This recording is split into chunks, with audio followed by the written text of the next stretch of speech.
செல்வமகள் சேமிப்பு திட்டத்தில் நீங்கள் சேர்ந்து கட்டிட்டு வரீங்க. ஆனால் உங்கள் அமௌண்ட்டு தான், பட் நீங்கள் சரியாக கட்டாததுனால, சரியான நேரத்தில் கட்டாததுனால உங்கள் சேவிங்ஸில் அமௌண்ட்டு டிடக்ஷன் ஆகுது அப்படின்னு சொன்னால் நம்ப முடியுதா? செல்வமகள் சேமிப்பு திட்டம் ஏப்ரல் 1லேருந்து மார்ச் 31 வரை கணக்கு பண்ணுறாங்க நிதியாண்டில். இதில் 1.5 லட்சம் வரையும் கட்டலாம் அப்படின்றது எல்லாருக்குமே தெரியும். இப்போது அந்த டேட், அதாவது 10ஆம் தேதிக்குள்ளே நீங்கள் கட்டி முடிக்கணும். அதாவது ஒரு மந்தில் நீங்கள் 10ஆம் தேதிக்குள்ளே அந்த அமௌண்ட்டை நீங்கள் கட்டிட்டீங்க அப்படின்னா அந்த மந்தோட கால்குலேஷனில் அது வந்துடும். ஒருவேளை நீங்கள் அடுத்த நாள் அப்போ கட்டுறீங்க அப்படின்னா அந்த மந்தில் கால்குலேஷனில் அது வராது, அடுத்த மாதம் சேர்த்து வரும். இப்படி அந்த மாதிரி அந்த மந்தில் வரல அப்படின்னும் போது அந்த மந்தோட கால்குலேஷன் 0வாக தான் இருக்கும். 10ஆம் தேதிக்கு முன்னாடி கட்டுறவங்களோட அமௌண்ட்டை பாருங்கள். இந்த கால்குலேஷன் பார்த்தாலே உங்களுக்கு புரிஞ்சிடும்.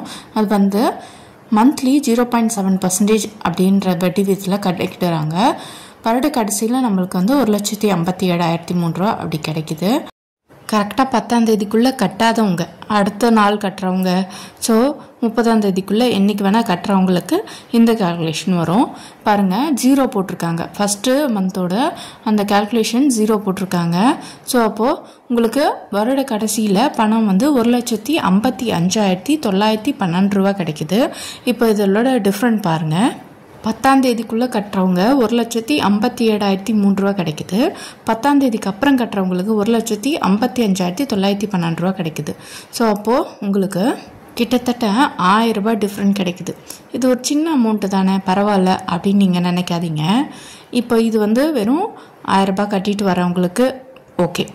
நீங்கள் 1,50,000 ரூபாய் கட்டிட்டு வரீங்க அப்படின்னு வச்சுக்கோங்களேன். வருஷத்துக்கு 1,50,000 ரூபாய் அப்படின்னும் போது அது ஃபஸ்ட் இயரில் 0 அப்படி கால்குலேட் பண்ணுறாங்க அப்படின்னா அப்போ உங்களுக்கு அமௌண்ட் எவ்வளோ, 5 லட்ச ரூபாய் கிட்ட உங்களுக்கு ஷார்ட் ஆகும்.